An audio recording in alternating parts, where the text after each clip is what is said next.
સમાચારો કે જ્યાં રાજકોટના જસદણમાં બાળકી સાથે હેવાને વટાવી હેવાનિયતની તમામ હદ, આટકોટમાં દીકરી સાથે દુષ્કર્મના પ્રયાસનો મામલો, રાજકોટ ગ્રામ્ય એસપી વિજયસિંહ ગુર્જરનું મોટું નિવેદન સામે આવ્યું છે। આ સમગ્ર કેસને લઈને ગૃહ રાજ્યમંત્રી હર્ષ સંઘવી અપડેટ લેતા હતા। રાજ્ય પોલીસ વડાની સૂચનાથી 10 ટીમ બનાવી હતી। 140 શકમંદોની અટકાયત બાદ આરોપી ઝડપાયો। આ દીકરીની તબિયત હાલ સ્થિર છે। હાલ ડિસ્ચાર્જની પ્રક્રિયા શરૂ। આરોપીએ દીકરીના ગુપ્તાંગમાં સળિયા વડે ઈજા પહોંચાડી હતી। ખેતરમાં આ દીકરી રમતી હતી ત્યારે આરોપીએ ચોકલેટની લાલચ આપી હતી। આ કેસમાં ઝડપથી ચાર્જશીટ દાખલ કરીશું। બાળકી 2 દિવસ આઘાતમાં રહી હતી। અત્યારે બાળકીની માનસિક સ્થિતિ સ્થિર છે। આરોપીને કોર્ટમાં રજૂ કરી 7 દિવસના રિમાન્ડની માંગ કરાશે। તો આ મોટા સમાચાર સામે આવી રહ્યા છે। રાજકોટ જસદણમાં બાળકી પર દુષ્કર્મ મામલે આ મોટા સમાચાર સામે આવી રહ્યા છે। આ સમગ્ર કેસને લઈને રાજ્યના નાયબ મુખ્યમંત્રી હર્ષ સંઘવી અપડેટ લેતા હતા અને સમગ્ર મામલે 140 શકમંદોની અટકાયત બાદ આખરે આરોપી ઝડપાયો। રાજકોટ ગ્રામ્ય એસપી વિજયસિંહ ગુર્જરે મોટું નિવેદન આપ્યું છે। સમગ્ર કેસમાં જે રીતે તપાસ ચાલી રહી છે તેની વિગતો આપી। દીકરીની તબિયત સ્થિર છે। ડિસ્ચાર્જની પ્રક્રિયા હોસ્પિટલમાં શરૂ કરી દેવામાં આવી છે, પરંતુ જે ઘટના બની તેના કારણે દીકરી 2 દિવસ આઘાતમાં રહી હતી। બનાવ એ પ્રકારે બન્યો કે આ દીકરી જ્યારે ખેતરમાં રમતી હતી ત્યારે આરોપીએ ચોકલેટ આપવાની લાલચે તેને બોલાવી હતી અને તેના પર દુષ્કર્મ આચર્યું હતું। હવે આ કેસમાં ઝડપથી ચાર્જશીટ દાખલ કરવામાં આવશે અને માનસિક સ્થિતિ બાળકીની હાલ સ્થિર છે। તો આરોપી કે જે ઝડપાઈ ગયો છે કોર્ટમાં તેને રજૂ કરવામાં આવશે। 7 દિવસના રિમાન્ડની માંગ કરાશે।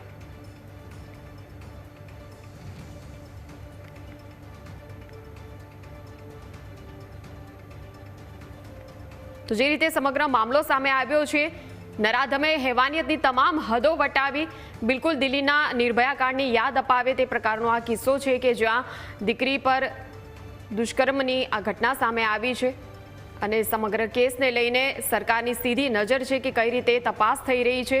ત્યારે આરોપી ઝડપાઈ ગયો છે અને વહેલી તકે ચાર્જશીટ પણ દાખલ કરી દેવામાં આવશે। આરોપીને કોર્ટમાં પણ રજૂ કરવામાં આવશે। 7 દિવસના રિમાન્ડ આરોપીના મેળવવાનો પ્રયાસ કરવામાં આવશે। આ મોટી અપડેટ સામે આવી છે આ ઘટના મામલે। રાજકોટ ગ્રામ્ય એસપી વિજયસિંહ ગુર્જરનું મોટું નિવેદન। સતત અધિકારીઓ આ મામલે તપાસ કરી રહ્યા છે અને ટીમ બનાવીને તપાસ કરવામાં આવી છે। રાજ્ય પોલીસ વડા દ્વારા પણ કડક તપાસના આદેશ આપવામાં આવ્યા હતા, જેને પગલે 10 પોલીસ અધિકારીઓની ટીમ પણ બનાવવામાં આવી હતી અને સઘન તપાસ બાદ આરોપી આખરે ઝડપાઈ ગયો છે અને હવે આરોપી સામે કાયદેસરની કાર્યવાહી પણ હાથ ધરવામાં આવી રહી છે।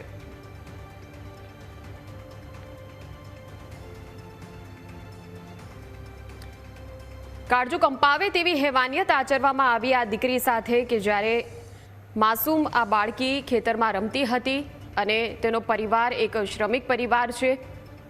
ગરીબ શ્રમિક પરિવારની આ દીકરી જ્યારે ખેતરમાં રમતી હતી તે સમયે દુષ્કર્મની ઘટના સામે આવી।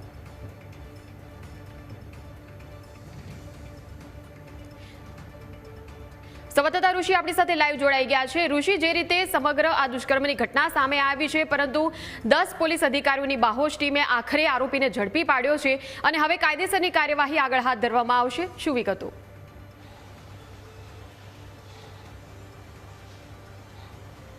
સમગ્ર ઘટનાક્રમની વાત કરવામાં આવે તો ગરીબ પરિવારની આ 7 વર્ષની દીકરી છે જેને હેવાનિયતે પીખવાનો પ્રયત્ન તો કર્યો, પરંતુ રાજકોટ શહેર પોલીસને ધ્યાને આવતા તાત્કાલિક રીતે તેને પકડી પાડ્યો છે આ આરોપીને। રાજકોટ જિલ્લા પોલીસ વડા વિજયસિંહ ગુર્જર આપણી સાથે જોડાયા છે। સર, ગ્રામ્યની જુદી જુદી કેટલી ટીમો બનાવવામાં આવી હતી અને ગ્રામ્ય પોલીસની શું કામગીરી રહી? એમાં આટકોટ નજદીક ખેતરનો વિસ્તાર છે, તો એમાં ઘટનાની જાણ થતાં તુરંત રાજકોટ રેન્જના આઈજી સાહેબ શ્રી અશોક યાદવ સાહેબના નિર્દેશ મુજબ અમે લોકો 10 ટીમ તૈયાર કરી અને અલગ અલગ આજુબાજુના જેટલા ખેતર છે આમાં જેટલા લોકો રહે છે આ તમામનું વેરિફિકેશન કરવામાં આવ્યું। આજુબાજુના 10-15 જેટલા ગામડા છે, આમાં પ્રાઇવેટ સરકારી જેટલા સીસીટીવી અવેલેબલ હતા આ તમામનું વેરિફિકેશન કરવામાં આવ્યું। ટાવર્સનો જેટલો ડાટા હતો એનો અમે લોકો એનાલિસિસ કરી રહ્યા હતા। વ્હીકલનો તમામ મુવમેન્ટનું એનાલિસિસ કરી રહ્યા હતા। એના ઝીરોઈંગ કરતાં અમે ફાઇનલી 10 શકમંદ અમારી સામે હાજર રહ્યા કે આ 10 લોકોમાંથી કોઈના કોઈ જો માણસ છે આમાં કોઈ આરોપી છે।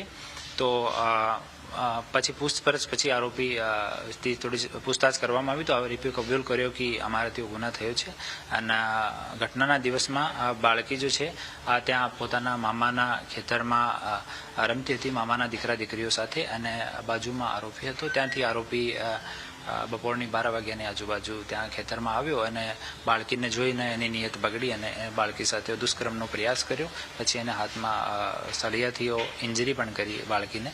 આમાં પછી હોસ્પિટલમાં લઈ જવામાં આવી અને આ બાળકીની સારવાર જનરલ હોસ્પિટલમાં ચાલુ છે. હવે બાળકીની સ્થિતિ જો છે આ સારી છે અને અમે લોકો કન્ટિન્યુ પરિવાર સાથે સંકલનમાં છે. મેડિકલની ટીમ જો છે એની સાથે અમે લોકો સંકલનમાં છીએ. આરોપીને અટક કરવામાં આવ્યો છે અને આજે નામદાર કોર્ટ સમક્ષ રજૂ કરીને આની કસ્ટડી માંગવામાં આવશે. સર, આરોપી કોણ છે અને બાળકી સાથે પરિચયમાં કઈ રીતે આવ્યો છે?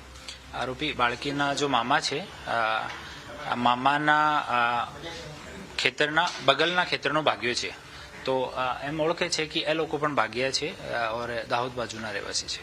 આ સમગ્ર ઘટનામાં નાયબ મુખ્યમંત્રી સતત પોલીસના ટચમાં હતા, ડીજીપી સર પણ ટચમાં હતા. શું સૂચના અપાઈ છે? અને સાહેબની સૂચના છે કે આમાં નિષ્પક્ષ અને ફેર ઇન્વેસ્ટિગેશન થાય અને ઝડપથી ઇન્વેસ્ટિગેશન પૂરો થાય. 10 ટીમો બનાવવામાં આવી હતી. કેટલા આરોપીઓને આઈડેન્ટિફાઈ કરાયા હતા? આખી સમગ્ર કામગીરી શું રહ્યા સતત 24 કલાકથી?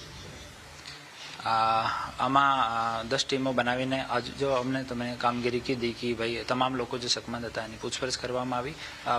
પુરાવા ભેગા કરવા માટે સેપરેટ ટીમ છે, પૂછતાછ કરવા માટે સેપરેટ ટીમ છે અને અમે લોકો ઇન્વેસ્ટિગેશન આગળ વધારી રહ્યા છીએ. કઈ કઈ કલમ હેઠળ કાર્યવાહી કરવામાં આવી છે? આમાં BNSની કલમ 65(2) હેઠળ અને પોક્સો કલમ હેઠળ ગુનો દાખલ કરવામાં આવ્યો છે અને મેડિકલ રિપોર્ટ આવ્યા પછી અમે લોકો ફરીથી એનાલિસિસ કરીશું. જે કોઈ કલમ એડ થવાની હશે તો આ કલમ એડ કરીશું. હાલ રાજ્યના નાયબ મુખ્યમંત્રી હર્ષભાઈ સંઘવી પણ સતત પોલીસના ટચમાં હતા અને જે રીતે શકમંદોને જે પૂછપરછ કરીને એક આરોપીની ધરપકડ કરવામાં આવી છે, ગ્રામ્ય પોલીસની આ કામગીરી છે. તાત્કાલિક ચાર્જશીટ મૂકીને આરોપીને સખ્તમાં સખ્ત સજા થાય તે માટે પોલીસ અત્યારે કાર્યવાહી કરી રહી છે. જી બિલકુલ, આભાર ઋષિ સમગ્ર માહિતી